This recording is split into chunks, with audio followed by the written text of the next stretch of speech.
So then let's consider first of all, what is a mind in the grip of vicious circles? Well, one of the most obvious instances that we all know is the phenomenon of worry. The doctor tells you that you have to have an operation. And that has been set up so that automatically everybody worries about it.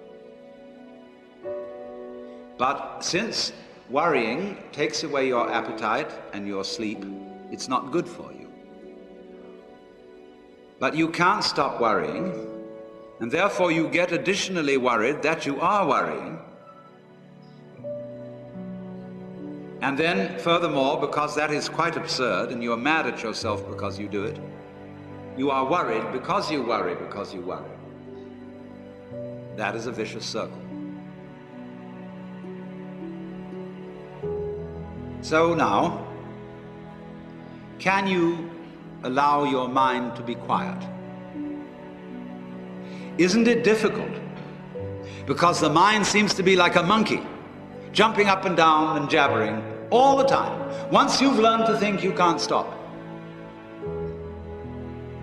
And an enormous number of people devote their lives to keeping their minds busy and feel extremely uncomfortable with silence. When you're alone, nobody's saying anything, there's nothing to do. There's this worry, this lack of distraction. I'm left alone with myself, and I want to get away from myself. I'm always wanting to get away from myself. That's why I go to the movies, that's why I read mystery stories, that's why I go after girls or anything that you do, or get drunk or whatever. I don't want to be with myself. I feel queer.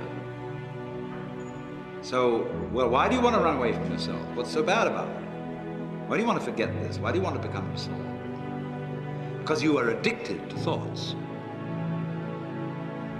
This is a drug, a real dangerous one. Compulsive thinking, going on and on and on and on and on all the time.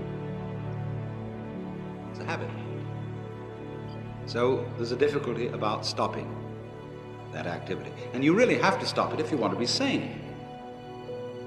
Because if I talk all the time, I don't hear what anyone else has to say. Then I'll end up in the situation of having nothing to talk about but my own talking. Or so in exactly the same way, if I think all the time, I won't have anything to think about except thoughts. So in order to have something to think about, there are times when you simply must stop thinking. Well, how do you do that? The first rule is don't try to. Because if you do, you will be like someone trying to make rough water smooth with a flat iron. And all that will do will stir it up. So in the same way as a muddy, turbulent pool quiets itself when left alone, you have to know how to leave your mind alone. It will quiet itself.